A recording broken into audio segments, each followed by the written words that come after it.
दोस्तों नमस्कार। सबक समाचार में आपका स्वागत है। दोस्तों इन दिनों फतेहपुर जिले के समाज सेवी कहां चले गए, वो व्यापारी नेता भी कहां चले गए जो समाज सेवा का दावा करते हैं। दरअसल में इसलिए इनको पूछा जा रहा है कि मौजूदा समय में पिछले कई दिनों से जिले में झमाझम बारिश हो रही है और यमुना तटीय इलाके में दर्जनों गांव में यमुना का पानी प्रवेश कर गया है। यानी साफ है कि यमुना नदी में भीषण बाढ़ से तबाही मची हुई है। इस तबाही के मंजर से तमाम जिंदगियां प्रभावित हो रही हैं।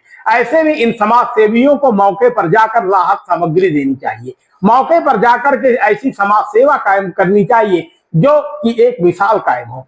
उन विपक्ष के नेताओं को भी मौके पहुंचना चाहिए जो कहीं ना कहीं सरकार से लेकर के मौजूदा प्रशासन की कार्यशैली पर तमाम तरीके के सवाल खड़े करते हैं, लेकिन ना तो समाज सेवी मौके पर पहुंच रहे हैं और ना ही अपने आप को समाज सेवी होने का दावा करने वाले वो व्यापारी नेता मौके पर पहुंच रहे हैं जो जिला प्रशासन के सामने अपने आप को भारी भरकम समाज सेवी कहकर परिचय देते हैं। मौजूदा समय में जिले में भीषण बाढ़ का कहर चल रहा है।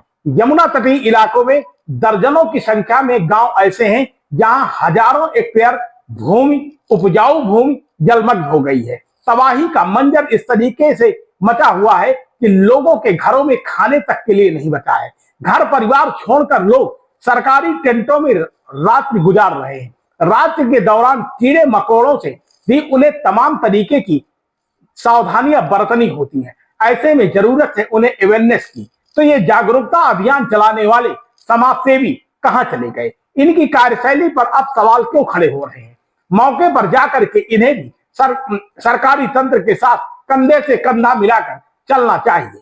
आखिर बाढ़ पीड़ितों को राहत पहुंचाने और उन्हें बचाव के साथ साथ तमाम तरीके के प्रबंधन की जिम्मेदारी क्या जिला प्रशासन की है? जिला प्रशासन सरकारी तंत्र का एक हिस्सा है, सरकारी तंत्र है, लेकिन क्या नैतिक जिम्मेदारी जिले में संचालित उन समाज सेवी संगठनों की नहीं है जो अपने आप में भारी भरकम समाज सेवी होने का दावा करते हैं?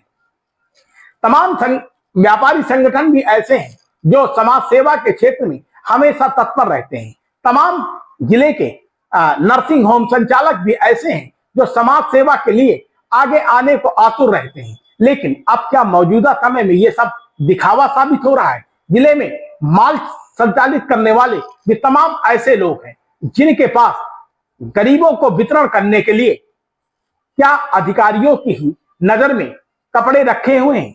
सवाल तमाम है लेकिन जवाब किसी के पास नहीं है।